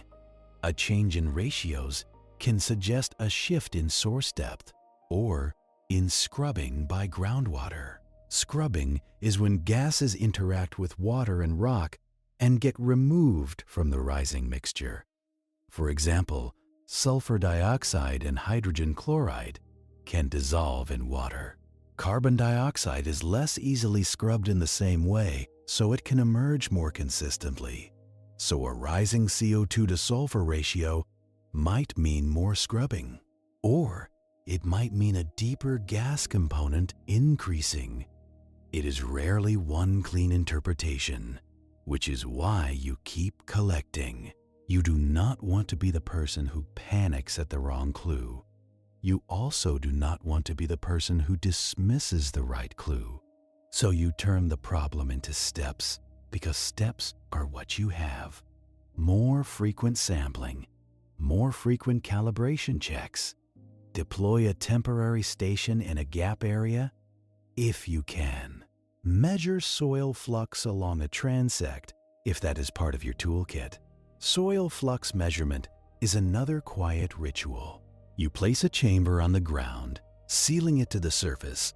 Then you measure how gas concentration inside changes over time. From that change, you estimate how much gas is coming out per area per time. It is like putting a cup over a soda spill and measuring fizz. If flux rises over a broad area, it can indicate increased degassing. It can also indicate changes in soil moisture and permeability. Again, the Earth is talented at giving you ambiguous gifts, but patterns across multiple days, especially without matching weather changes, start to matter. And even then, You keep your cynicism close, because volcanoes have a long history of doing alarming things and then stopping. False alarms are not failures of monitoring. They are features of a system that tests its own plumbing. A blocked pathway can open and vent, lowering pressure. A hydrothermal system can pressurize and then relieve itself without magma moving. A magma intrusion can stall and cool, leaving the surface quiet again. If you only remember the times it erupted, you start seeing prophecy everywhere. But most unrest does not end in eruption. It ends in the volcano choosing to remain a volcano privately. This is why the best monitoring teams are stubbornly calm. They use words like elevated, persistent, anomalous. They avoid dramatic language because dramatic language spreads faster than truth, and the work remains what it always was, just denser. More data, more careful notes, more cross-checks. You keep doing the same actions, but with more attention. The routine becomes a slow tightening of focus, not a sprint. And while all of that is happening, the mountain is also speaking in other ways, not through your gas sensor, but through the ground itself. Tiny earthquakes, little adjustments, rock cracking under stress. A volcano rarely moves magma without breaking something. So seismometers listen constantly, patient and sleepless. They record vibrations from trucks, from wind, from footsteps, from rock falls. And they record the deeper signals too, if you know how to separate them. A brittle fracture quake looks like a sharp arrival, high-frequency energy. It is rock snapping, fast and abrupt. A low-frequency event looks softer, longer period. It can be linked to fluid movement, resonance in cracks, gas slugs moving like slow pistons, and tremor, the sustained vibration, can indicate continuous fluid flow. Not always magma, sometimes just steam and hot water. Hydrothermal systems can fake magma signals in irritating ways. Hot water moves, boils, pressurizes, and shakes pipes underground like an angry radiator. It can create swarms, small quakes, clustered in time. It can create tremor, and it can change gas chemistry too, because gases passing through water can lose soluble components. So, a hydrothermal shift can alter what you measure at the vent, even if magma stays put. Congratulations, you have discovered an entire extra layer of complexity under your feet. And then, deformation enters, the slow stretch of rock. Tilt meters detect tiny changes in slope. Global positioning stations measure position changes with precision that feels unfair. Satellite radar can map swelling and sinking across a volcano's surface. If the volcano inflates, it can suggest pressure increase in a magma reservoir. If it deflates, it can suggest pressure decrease, magma moving out, or cooling. But deformation can also respond to rainfall loading, snow accumulation, groundwater changes. The crust is elastic and it responds to weight changes in ways that can mimic volcanic signals. So you learn to correlate deformation with weather too. The mountain is a system nested inside other systems, and your job, even as a technician, is to behave as if that is true, because it is. At some point, you find yourself thinking less about a single vent. You start thinking about the whole volcano as a heat engine. Heat from Earth's interior rises because heat always tries to spread out. It is not personal. It is just the universe refusing to let gradients remain. Magma is one way the planet moves heat upward. Hot fluids are another. Conduction through rock is slow, like warmth creeping through a thick wall. Convection is faster, moving heat with moving material. Magma convects when it is mobile, and hydrothermal fluids convect when water can circulate. Even gases moving upward carry heat because molecules do not travel empty-handed. So the volcano is a place where heat transport becomes visible and sometimes violent, but most of the time it is just persistent. A steady leak, a slow exhale, a constant chemical exchange with the sky, which brings you back to the shift ending and the strange feeling of leaving. You do not leave a victory flag on the crater rim. You leave footprints in cinders that the next wind will soften. You leave a few lines of data stored in loggers and notebooks. You leave instruments bolted to rock, hoping they survive weather and corrosion. And you walk back down, carrying the small weight of knowing what could happen. Not fear exactly, more like respectful familiarity. This is the humility the job teaches, the kind you can use elsewhere. You learn that risk is not defeated, it is managed. It is layers of small choices stacked until they hold. Choose the route that avoids hollows. Check the wind streamer. Keep your face higher than your hands. Do not work alone. Calibrate your instrument. Write down the time. Charge the batteries. None of these choices is heroic. Together, they are the difference between a safe shift and a tragedy. And when you return to warmth, you feel your own limits clearly. Humans are fragile bags of water, walking around on sharp rock. You cannot out-tough a lack of oxygen.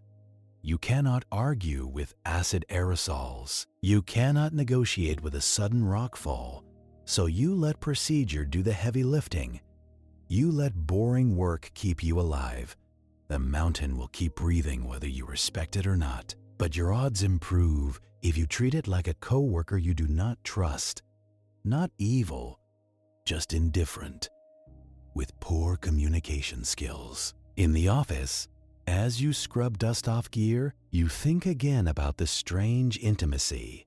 You were close enough to measure the mountain's breath, close enough to taste, faintly, what it releases, close enough that the atmosphere became a moving map under your nose.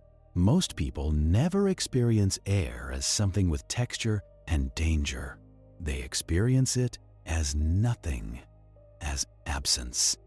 But you have learned to experience it as a fluid. With behavior, it flows, it pools, it stratifies, it mixes, it lies. And now, even far from the crater, you cannot unlearn that. You notice basements differently because radon is heavy and sneaky. You notice enclosed garages differently because carbon monoxide is polite and lethal. You notice crowded rooms differently because carbon dioxide rises with human breath. In a packed lecture hall, levels can climb high enough to make people drowsy. Not dangerous in most cases, just mentally foggy, like thinking through cotton. It is funny, in a dry way, that the same gas that pools near volcanoes also pools in conference rooms. Different stakes, same physics. Air does not care where it is. It follows density and flow. You think about carbon monoxide again, the classic household villain. It binds to hemoglobin far more strongly than oxygen does. Hemoglobin is the protein in red blood cells that carries oxygen. Carbon monoxide takes the seat and refuses to leave, so your blood can look red and healthy while your tissues starve. It is like a bus full of passengers holding fake tickets. Your cells wait at the stop and nothing useful arrives. Carbon monoxide also interferes with cellular respiration in other ways. and it can cause brain injury. The danger is not just fainting, it is long-term damage for survivors. That is why detectors matter, because your body is not a good warning system. You might feel headache, nausea, dizziness. Those are symptoms you can blame on stress, on fatigue, on a bad night. A detector does not blame. It simply alarms. And yet, detectors can fail, which loops you back to the theme again: calibration, maintenance, cross-checking, boring procedure. Volcano work teaches you to treat that boring procedure as sacred, not in a mystical way. It also teaches you that safety is rarely one dramatic decision. It is a chain, and the chain breaks at the smallest weak link. A forgotten battery pack, a clogged inlet, a skipped bump test, a choice to take a shortcut through a hollow, a moment of kneeling down to adjust a bootlace in the wrong spot. Congratulations, you have discovered how accidents are built, not with malice, but with tiny conveniences. So when you look back on the shift, you do not remember heroism. You remember the rhythm. Boots on gravel, headlamp cone on dark rock, beep, then silence. Pencil scratch on paper, latch clicking shut, radio hiss. This is what keeps the work from turning into myth. It is just a person doing repetitive tasks beside a dangerous system. And the mountain, ancient and uninterested, keeps doing its chemistry. The idea of quiet awe creeps in, not because the volcano is beautiful, though it can be, but because it is honest about scale. It reminds you that humans live